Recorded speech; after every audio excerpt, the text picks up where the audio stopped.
satu bencana, yaitu air bah. Tetapi yang akan terjadi ini adalah dua. Pemicunya aja meledosnya lempeng Sunda. Nah, bencana yang terjadi adalah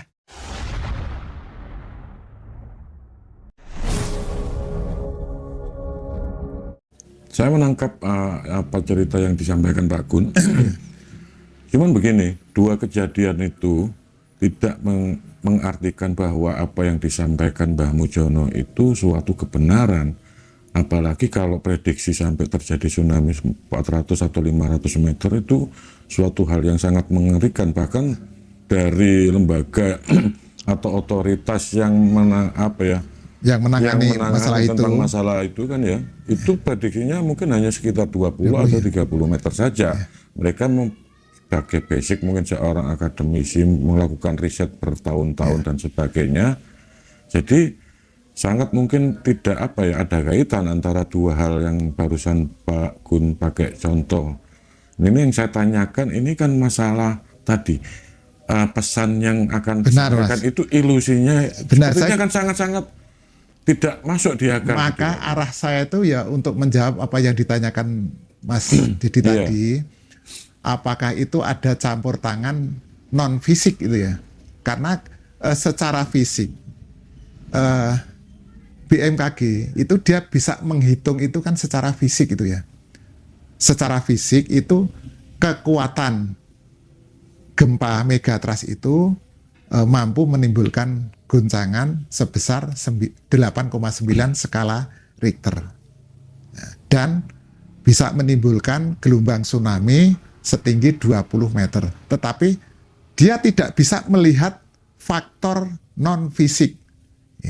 Nah disinilah karena Simbah itu dia bukan seorang ilmuwan fisika satu atau fisik, tetapi Mbah Mujono itu adalah seorang ilmuwan metafisik. Dia melakukan riset tentang metafisik atau fisika tinggi atau metafisika. Sehingga Simbah mampu melihat faktor gaya yang ditimbulkan. Karena kalau secara fisik itu hanya ada satu gaya, yaitu meledosnya lempeng Sunda karena terjadinya pergerakan lempeng Sunda.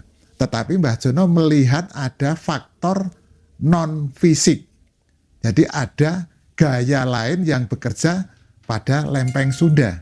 Sehingga terjadi resultan gaya, mestinya yaitu penjumlahan gaya-gaya yang bekerja pada lempeng Sunda. Satu dari pergerakan lempeng Sunda akan menimbulkan meledos, itu ada satu gaya. Kemudian ada gaya yang lain yaitu yang ditimbulkan dari non fisik, sehingga penjumlahan dari gaya-gaya ini yang disebut resultan gaya inilah yang diperhitungkan oleh Mbah Mujono, sehingga ini nanti bisa mencapai kekuatan lebih dari 15 skala Richter dan gelombang tsunami-nya itu bisa setinggi 500 meter.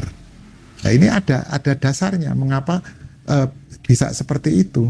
Dengan logika, karena kita bukan hanya logika secara fisik, tetapi kita juga menggunakan logika secara metafisik. Jadi yang terjadi itu bukan hanya secara fisik saja, tetapi ada campur tangan dari non fisik. Demikian juga kalau saya jelaskan dengan keyakinan dari saudara kita, maaf untuk umat Kristen itu, bahwa nantinya akan kedatangan Hakim Agung atau Imam Mahdi yang kedua kalinya. Datang bukan untuk menyelamatkan tetapi menghakimi orang yang hidup dan yang mati. Terjadi atau kedatangannya itu seperti pencuri di malam yang gelap gulita, sehingga manusia tidak akan bisa memprediksi kapan itu akan terjadi. Dan dikatakan bahwa kejadian itu adalah peristiwa yang sangat mengerikan, belum pernah terjadi dan tidak akan pernah terjadi lagi. Padahal dulu pernah terjadi waktu meledosnya Gunung Tambora, meledosnya Gunung Toba yang sekarang menjadi Danau Toba, kemudian meledosnya Gunung Krakatau itu berapa juta Iya, manusia iya. yang tidak selamat. Nah, peristiwa yang sangat mengerikan belum pernah terjadi dan tidak akan pernah terjadi lagi. Artinya dengan logika seperti itu, peristiwa itu mestinya lebih dahsyat dibandingkan yang pernah terjadi. Termasuk seperti yang Mas Dedi tadi katakan bahwa zaman Nuh itu semua benua tenggelam oleh air bah. Secara logika saya bahwa pada saat itu gunung es raksasa yang ada di kutub utara itu mencair sehingga airnya itu mengalir menuju ke Katulistiwa sehingga benua-benua yang ada ini tenggelam. Yang selamat itu hanya 8 orang. Nuh, istrinya, 3 anak dan 3 menantu. Yang semuanya. Nah, itu pada saat kejadian pada saat zaman Nuh dulu itu hanya terjadi satu bencana yaitu air bah. Tetapi yang akan terjadi ini adalah 2. Pemicunya aja meledosnya lempeng Sunda.